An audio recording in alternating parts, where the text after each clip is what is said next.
Dean, was that set piece just how you drew it up? Yeah, a little bit. Idan rising again like a salmon and scoring another header. Great ball in from Westy. And yeah, to go and win 8 games on the spin is some achievement for the boys, and really pleased with what they keep doing at the moment. So yeah, really pleased. Do you get to the point right now where there's just a belief that you're going to figure out a way to win when you're on a roll like this? Yeah, I mean, the game in general, we started so well. For 22 minutes, we could have been playing with our slippers on. I thought we were outstanding the way we moved the ball. We looked really confident. And then DD came off injured, and it took us a little bit too long to adjust. They end up having a shot from outside the box that hits the post, and all of a sudden, the game changes momentum a little bit, and we was never as comfortable on the ball then after that. But these guys have got a will to win. They've got a will to keep the ball out the back of our own net. I think their goal was offside, but it was given, so there's nothing we can do about that. So you just get on with it and compete the way we did. Gianni hamstring, is there any way to tell if it's a serious thing? No, I don't think it's too serious because he wanted to carry on, but I wasn't taking the risk. It's one of these pitches here where it's a turf that's really slow. I don't know if you could see that on the TV. Balls that you expect to run out stay in. It's probably a ground that needs some rain when you're playing, but he wanted to carry on, but I made the decision quickly that we couldn't risk any more injuries going into the period that we're going into. How about Idan? Idan's just felt his groin, I think it was. Probably celebrating. I'm not sure what his celebration was all about, but I think he just felt his groin. So we'll get him back to Charlotte and have a look at that as well and see how he is. Would you rather see them not celebrate that way, or it's just? No, listen. That's the beauty of the game, scoring goals like that and go and celebrating. He got up really high again and came, whether it was when he came down or not, I don't know. But hopefully he'll be okay. Fortunately, we've got 14 days now to get these guys recovered. The save that Kalina made, is that a momentum shifter there late in the game on heel? Yeah, good save. Good save. What we've come to expect from him. He'll have been disappointed with the goal, because I think he tried to find Bronico and they broke on it and lifted it into the penalty box. But it looks to me when the lad touches it that it's offside. But after that, when called upon, he's made some really good saves. Do you feel like you were doing well to keep 10 players on the field and a goalkeeper tonight with all the yellows going up? We can't control that. I'm not in control of that. I thought our players played really well in terms of their commitment to challenge. I'm not going to get myself in trouble, Carol, as you know. Okay, thank you, Dean. Thanks, Carol. Go ahead, Nick.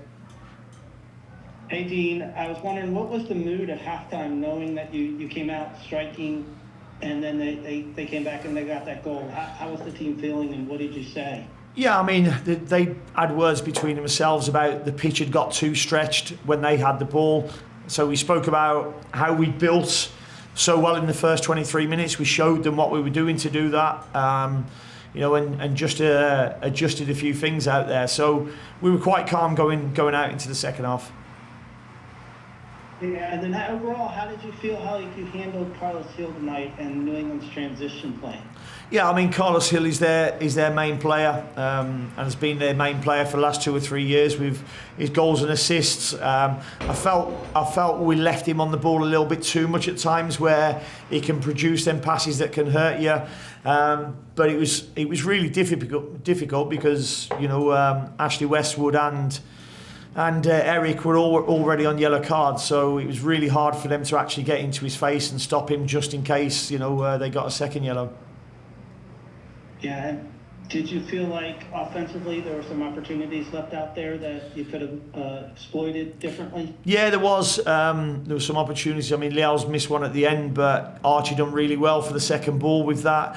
There's a couple of opportunities where we're broke and maybe the final ball could have been a bit better. But listen, the big thing is, people have told me we haven't won here before, so it's our first win here. But 8 on the spin as well is an achievement in any league. Yeah, you've talked a lot about making history in this year. So now you have this extended time after the middle of this 8-game run, or actually 9 games unbeaten. You're going to have some time off. What do you wish for your players and coaches during this time? Well, first and foremost, I'm going to watch Oasis tomorrow night and really enjoy that. Some of my dad dancing will be on view to people. But most of all, get rested. And then from Monday next week, we start preparing for Miami.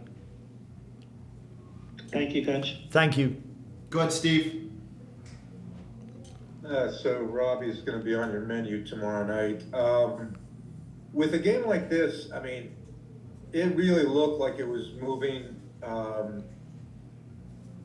the way of New England in that second half. They had better chances, coming in and stuff. Did you think that the game was going to get out of control for Charlotte in the second half? No, I never felt it was going to get out of control. I always, I think they were probably under more pressure to go at us today. With their position in the table to try and qualify for the playoffs. So you knew they were going to be really aggressive, and we always knew that they would leave gaps as well. Our connection of passes, if it would have been better, I felt in transitions we could have really hurt them, and we never connected as many as we could have. I felt we could have defended a little bit better at times as well. But this is a little bit of a different surface to what we normally play on, especially when it's dry. So it was a little bit of a different game today. Did they not water it? I think, no, they watered it before, but it did dry out very quickly. Okay. With this going on, is this some of the games have looked harder than they actually were, some have looked easier than they might have been. Is this when a team is doing well and pushing towards a title, not a record or anything like that, is this the type of game that helps define a team, finding a way to win? Yeah, I mean, listen, I look back on the promotion year with Aston Villa, and we won 10 on the spin in that season. But not all of them were great performances. I remember going to Rotherham and you go 1-0 down to 10 men and still come back and win. And that's the kind of, never say die attitude the players have got at the moment.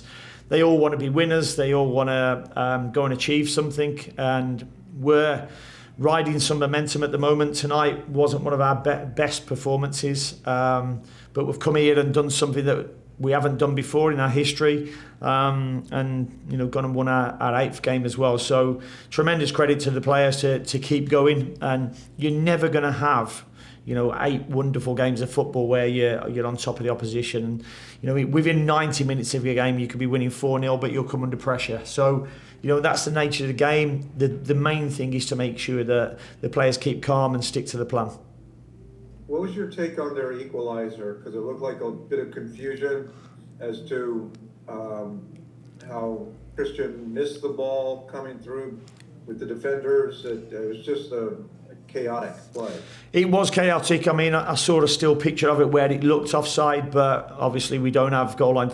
We don't have the offsides lines in the MLS. But we can claim to be probably fortunate as well, because there's no goal line technology that can prove the ball went over the line, and that's something that the MLS probably needs to look at and invest into to make sure things like that don't happen in important games. Oh, that's true. But when you look at it on the video where the defender was when he made contact with the ball, it looked like it was well over the line. Right. For that. Yeah, I've not seen that picture. Yeah, and just for that, I mean, is that on their goal, that equalizer? Do you think that was a situation that Kalina should have been better in claiming the ball, or it just one of those things? Yeah, I mean, Carlos Gil's put a really good chip in behind our defenders, and he's came forward it, and he'll probably look back and feel that he maybe should have gone with 2 fists and punched it,